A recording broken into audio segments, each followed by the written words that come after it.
students, today we will be doing the video of coordination as a management function and इसके हिंदी और English medium के notes already मैं share कर चुकी हूँ आपके साथ. So for the proper explanation, this is one of the PowerPoint which I'll be explaining now.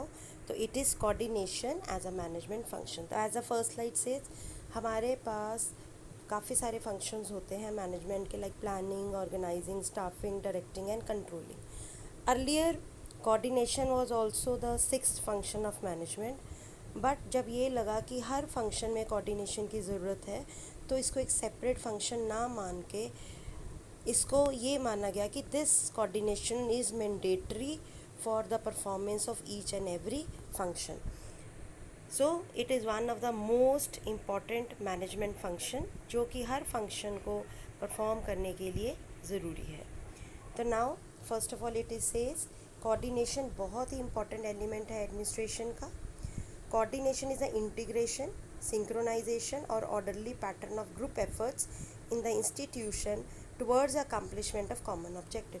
तो कोऑर्डिनेशन में हम क्या करते हैं, जो भी ग्रुप एफर्ट्स हैं, जो लोग काम कर रहे हैं, उन सब ग्रुप एफर्ट्स को जॉइन करते हैं, इंटीग्रेट करते हैं, एक सीक्वेंस क्रिएट करते हैं, उनका एक ऑर्डरली पैटर्न सेट करते हैं ताकि हमारा जो कॉमन ऑब्जेक्टिव है वो अचीव हो सके. और जो कंसेप्ट है कोऑर्डिनेशन का, that is much much greater than cooperation. Coordination actually होता क्या है कि जब आप अपनी इच्छा से काम करते हो, then it is known as coordination. So we did the definition in the previous slide. Now switching कि एक ऑर्गेनाइजेशन में इसकी ज़रूरत क्या पड़ती है. एक ऑर्गेनाइजेशन में हमारी इसकी ज़रूरत क्या पड़ती है, कोऑर्डिनेशन की. तो इट्स बीन वेरी क्लियर कि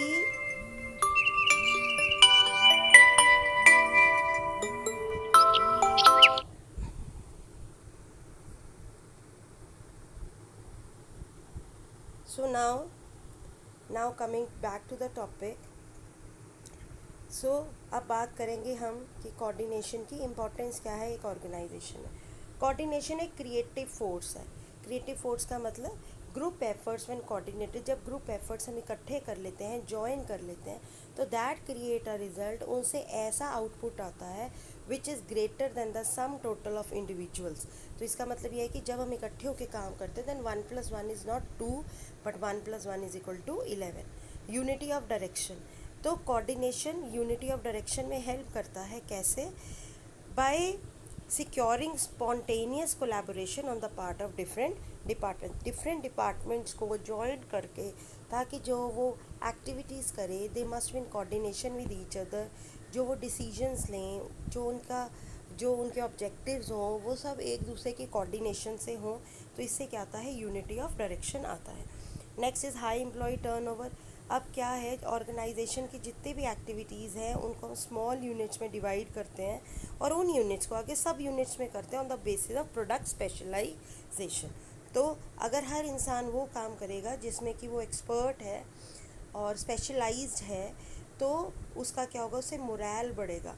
क्योंकि जब हम वो काम करते हैं जो हमें आता है, तो उससे हमारा मोटिवेशन लेवल इंक्रीज़ होता है. Next is diverse and specialised activities. अब इसमें क्या है कि एक कोऑर्डिनेशन में, एक ऑर्गेनाइजेशन में बहुत सारी एक्टिविटीज़ हमें करनी पड़ती हैं जो हमने ऑलरेडी डिस्कस करा. तो इसमें क्या है कि हर एक्टिविटी को हम यूनिट्स में, हम स्मॉल यूनिट्स में डिवाइड कर, जिसे आप डिवीजन ऑफ वर्क भी कहते हो. और उसमें हम क्या है, हम एक्टिविटीज़ को डिवाइड करते हैं और हर उस पर्सन को वो काम देते हैं जो कि उसमें एक्सपर्ट है. तो इससे क्या होता है कि उनकी एफिशिएंसी भी इंप्रूव होती है और मोरल भी इंक्रीज़ होता है, जो कि हमने लास्ट पॉइंट में डिस्कस किया. To avoid personal rivalries and prejudices. Rivalries का मतलब झगड़े, कॉन्फ्लिक्ट्स. तो एक दूसरे में झगड़े ना हो, इसके लिए भी बहुत ज़रूरी है कि हम हर इंडिविजुअल की पर्सनालिटी की डेवलपमेंट हो. उन्हें ये पता हो कि there is no leg pulling like thing in the organisation, और सबको ये पता हो कि हमने क्या काम करना है जिससे कि लड़ाई झगड़े ना हो. एवरीबडी, सबको ये पता होना चाहिए कि उनकी अथॉरिटी क्या है, उनकी रिस्पॉन्सिबिलिटी क्या है, उनकी आंसरेबिलिटी किसे है. नेक्स्ट है to avoid conflict of interest. अब यहाँ पर इंटरेस्ट का मतलब है फ़ायदा, बेनिफिट. तो यहाँ पर हम दो तरह के बेनिफिट्स की बात करते हैं, एक है ऑर्गेनाइजेशनल बेनिफिट्स, एक है इंडिविजुअल बेनिफिट्स। लुक, ऑर्गेनाइजेशन का ऑब्जेक्टिव होता है प्रॉफिट और इंडिविजुअल का बेनिफिट होता है, ऑब्जेक्टिव होता है पर्सनल ग्रोथ। तो एक ऑर्गेनाइजेशन को ये ध्यान में लेके चलना चाहिए कि जो भी हो, अगर ऑर्गेनाइजेशन का ऑब्जेक्टिव अचीव हो रहा है तो उनके एम्प्लॉयज़ का भी ऑब्जेक्टिव अचीव होना चाहिए। और हर इंडिविजुअल को ये समझना चाहिए, what I have written, subordination of individual interest to general interest. General interest है ऑर्गेनाइजेशन का इंटरेस्ट, इंडिविजुअल इंटरेस्ट है हम हर इंडिविजुअल, हर पर्सन का इंटरेस्ट। तो अगर उन्हें कभी कोई चॉइस करना बनानी पड़े कि मुझे ऑर्गेनाइजेशनल ऑब्जेक्टिव को अचीव करना चाहिए पहले या इंडिविजुअल को, they must go for the organisational objective. इसका मतलब ये नहीं कि आप अपने इंडिविजुअल ऑब्जेक्टिव को अचीव ना करें, बट आप ऑर्गेनाइजेशनल ऑब्जेक्टिव की तरफ ज़्यादा ध्यान दें। Now this is of with the importance of your conflicts.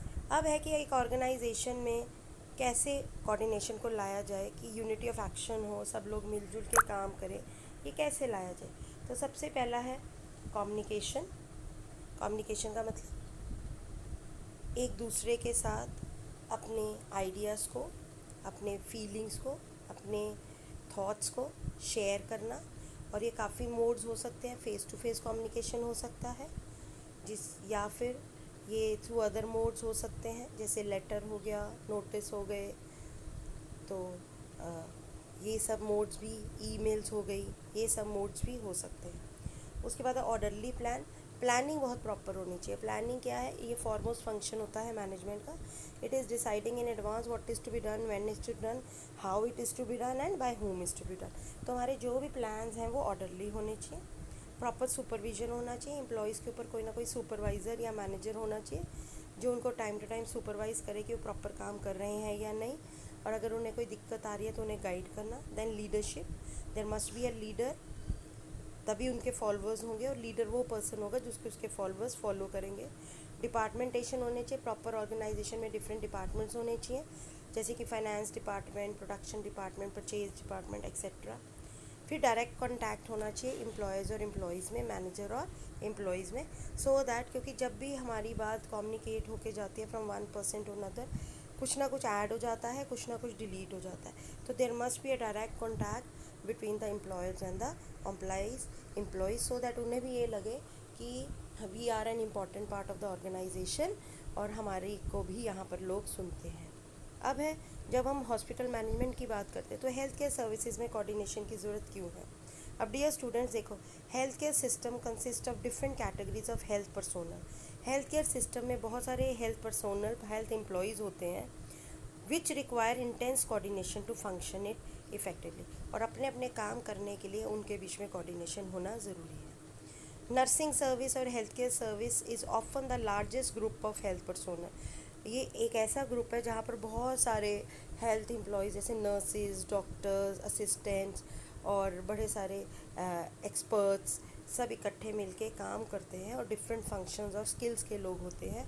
तो ये बहुत ही बड़ा ग्रुप है, तो यहाँ पर कोऑर्डिनेशन होना बहुत ही ज़रूरी है।